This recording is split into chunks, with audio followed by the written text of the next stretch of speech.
Heyo everyone, welcome back to a new Dead by Daylight video. Yay! In this video I want to talk about the two most unhealthy survivor and killer perks that need to change to put the metagame in a healthier spot. The first perk I want to talk about is Vigil. Vigil increases the recovery rate from every negative status effect from the survivors, which means you recover faster from the blindness, broken, exhaustion, exposed, hemorrhage, hindered, mangled, and oblivious status effect. In addition, if a teammate is near a Vigil user, they also recover faster from these status effects and have a lingering of 15 seconds when they are no longer within range. So players don't have to equip the perk to benefit from it. Important to know is that Vigil stacks with itself, which means if you and a nearby teammate have both Vigil, your recovery speed is doubled. Before patch 8.5.0, Vigil was a rather underrated perk, but after this patch, Vigil got a massive buff that increased the recovery rate bonus from 30% to 66%, while the range in which other survivors are affected by Vigil got increased from 8 to 16 meters. Now, many players love to use Vigil alongside strong exhaustion perks such as Sprint Burst, Life, or Dramaturgy, because it decreases the exhaustion time from 40 seconds to 24 seconds, which is basically nothing. In case of Dramaturgy, you also recover faster from the random exposed status effect. This makes already strong, free and easy to use exhaustion perks even stronger. But that's not all.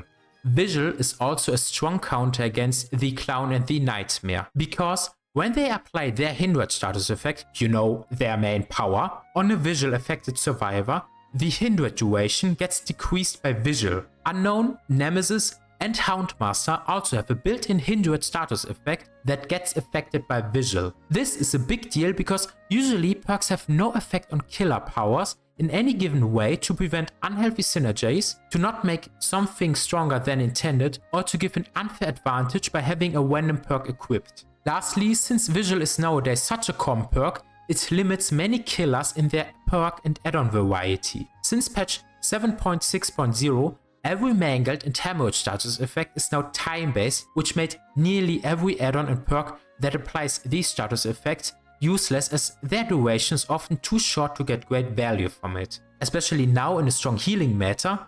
But Vigil makes these already strong status effects even more useless. Exposing perks such as Dragon's Grip, Friends Till the End, or Make Your Choice, which are rather healthy or niche perks, also get hard countered by Vigil, and therefore less killer players use them. This results in the issue that killers will run even more slowdown perks because they are now even more reliable, unlike many other perks. I already had this situation. I played Spirit with Friends Till the End, and the Sable was exposed from the perk, but not an insta-down because a teammate had Vigil that decreased the duration of her exposed status effect, and it felt awful that you are getting punished for using a healthy perk, and not even by a survivor directly, but by a random survivor who gave free value to this other survivor for like a second. And of course, you can say that this is counterplay. There are survivor perks that counter killer perks and vice versa. But it cannot be the case that one single perk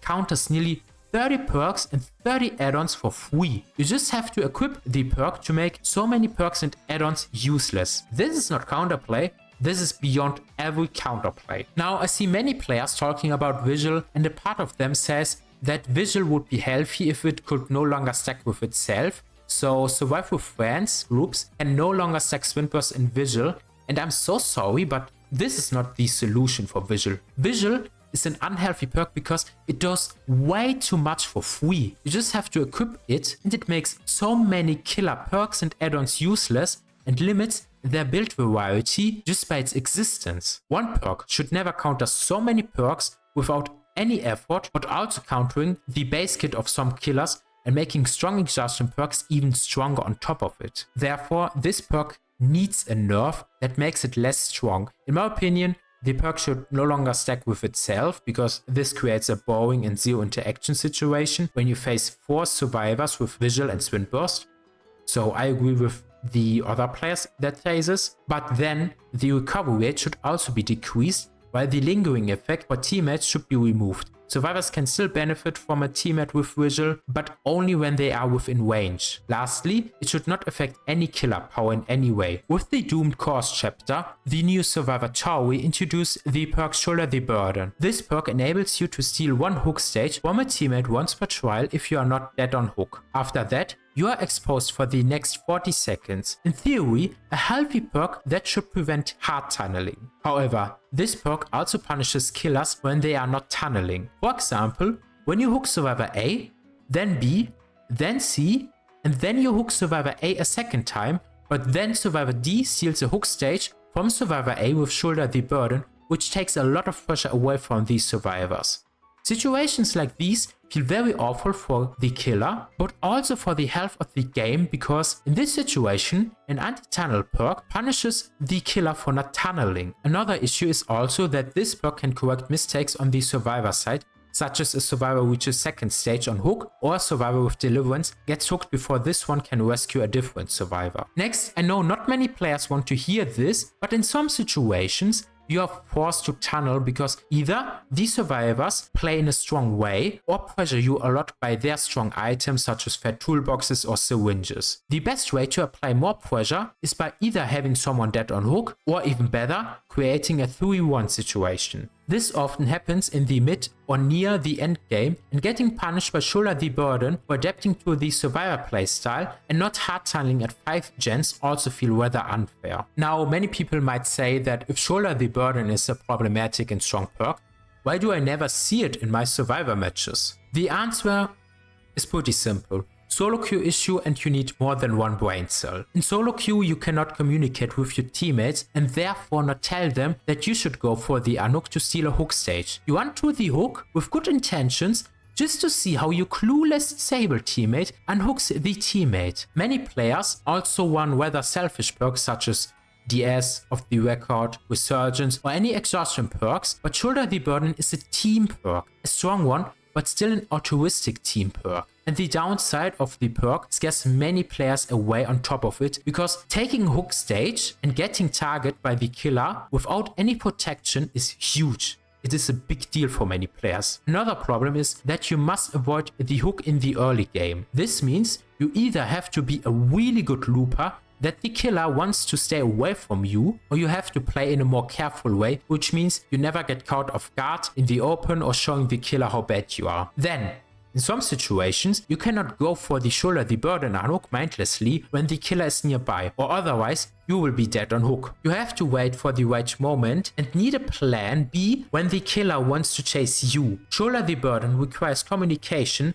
altruism and self-awareness, and not many survivor players have or provide all three of them. Survivor Friends Group, on the other hand, can provide all of them because they have the communication to tell who should go for the unhook and when. They also play in an altruistic way that when the killer wants to chase the Shoulder the Burden user, the just unhooked survivor will be there to protect them with their Off the Record, DS or BT. Overall, I know Shoulder the Burden is a band-aid fix for hard tunneling until the developers introduce their base kit anti-tunneling feature, but it is an awful designed band-aid fix. It is too complicated and difficult to use in solo queue, and therefore a bigger buff for survive with friends, but it also punishes killers for soft or not even tunneling. Therefore, this perk needs some changes to be what it is supposed to be, a fair counter against hard tunneling that solo queue can use without bigger issues. My idea is that you can only steal a hook stage from a survivor when this one got hooked twice in a row. With this change, you still prevent hard tunneling, but not anything beyond that. In addition, when this happens, you can press the activity button and every teammate sees your arrow in red, so every teammate knows you have Shoulder the Burden and you should go for the unhook and not the random sable with nothing but good intentions. This would be a huge quality of life change for solo queue. Lastly, remove the downside of being exposed, since the perk is now already balanced around one specific scenario. These changes would make the perk much better for both sides and helpful for solo queue. Next, we have a perk that was always in some way problematic, Dead Man's Switch. And I am one of the best players to tell you how disgusting this perk can be, because I main the best DMS user in the entire game. On release, this perk was pathetic weak because it only triggered when you hook the Obsession. Then in patch 5.5.0, the developers buffed the perk by triggering every time when you hook a survivor. However, with this change, the perk had an insane synergy with Scorchhook Pain Resonance because when Pain Resonance hits a generator, every survivor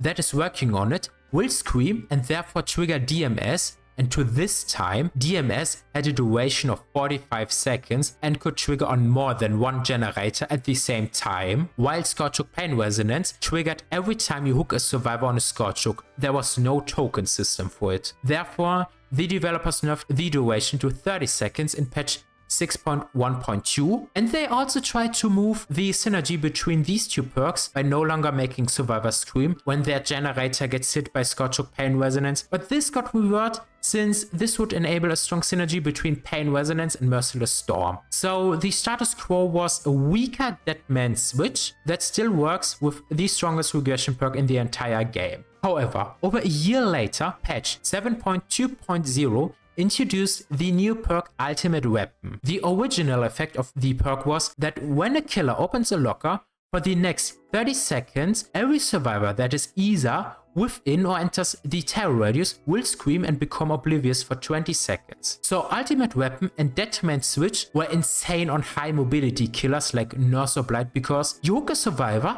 then you open a locker, and then you use your high mobility and you will basically block every generator for nearly 30 seconds while also finding a new target.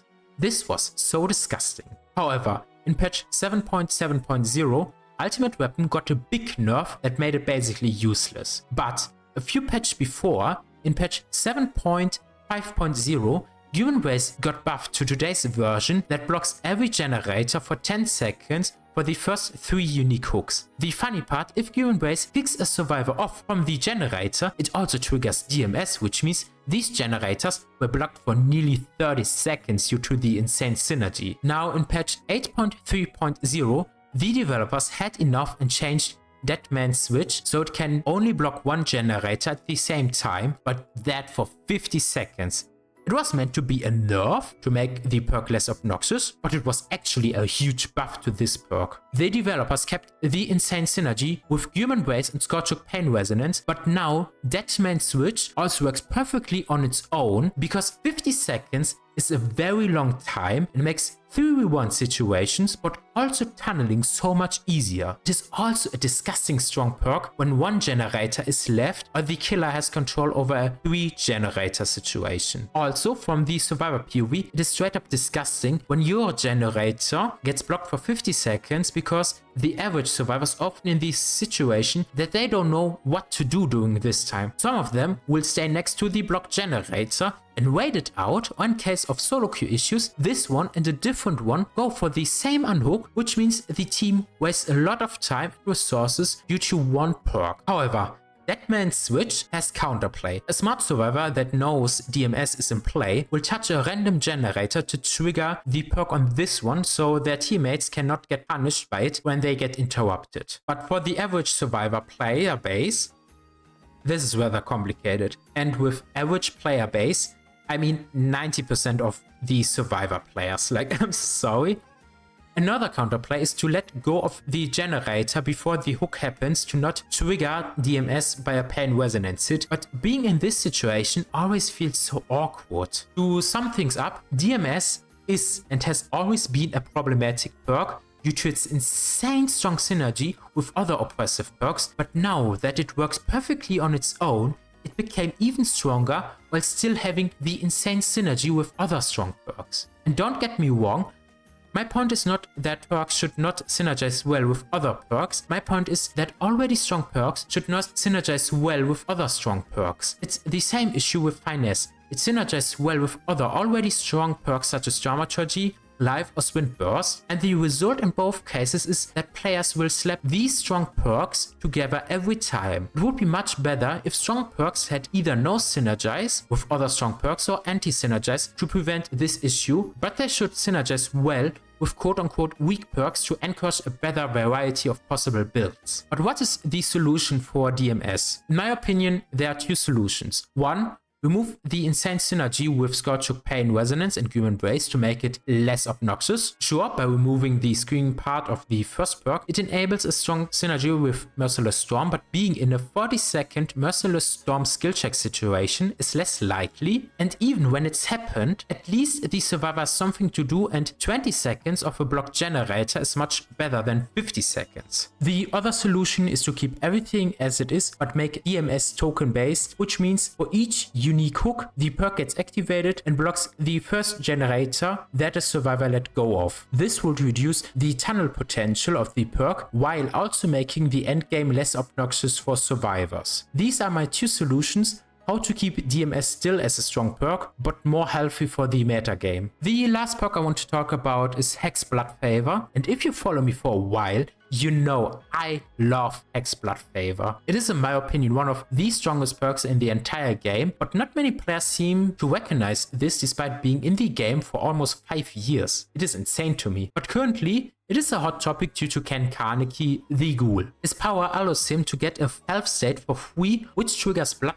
Favour, and due to the same power, survivors cannot hold forward to reach a pallet they can loop him around. Other killers either have to work hard for the hit to trigger Blood Favour, or are not good enough to make greater use of the situation. Yes, of course, this example rather shows how unhealthy Ken Kaneki himself is, and not how unhealthy Blood Favour is, especially when other killers have less synergize with the perk. But this was always the case. And of course, Blood Favour is a hex perk, which means once the totem is cleansed, it is gone. Many maps have totem spawns, which are easy to find, and survivors also have a good variety of totem information perks such as Counterforce, Small Game, or Detective Hunch. In addition, with the upcoming The Walking Dead chapter, map items get a rework, and one of its add-on will show you the aura of totems. So survivors have a good number of ways to find and cleanse X totems. In addition, once survivors know Hex Blood Favour is in play, they are prepared for it and can also play more safe than usual. However, the main issue remains that this perk removes the main mechanic of the game, playing around pallets and outplaying your opponent with the right mind games. If every pallet around your location is blocked, you have nothing to loop around, and depending on the map, you can neither hold forward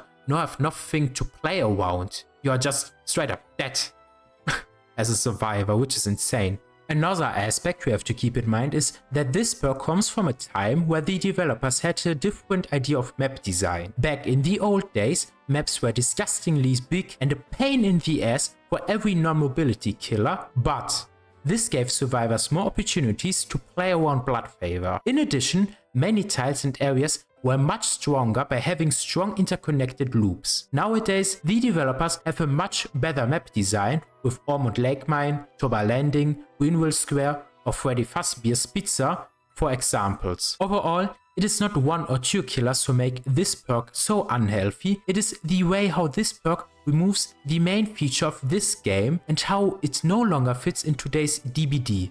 At least for me, it is also difficult to find a solution to make this perk less unhealthy but keep it strong, especially due to the fact this is a hex perk and survivors have good ways to counter it. A simple but good solution would be to reduce the range from 32 to 24 meters, so it is still a strong perk, but gives survivors more room to play around. Yeah, these are the two survivor and killer perks that I think need a change because their current version is too problematic for the metagame and therefore cause unhealthy situations. I also think there are more perks that cause unhealthy situations or are problematic for the metagame, but have a rather low priority than these 4 perks. Let me know in the comments what you think about these perks. Also, if you enjoyed the video, please leave a like and subscribe to my channel, but for now, have a nice day or evening.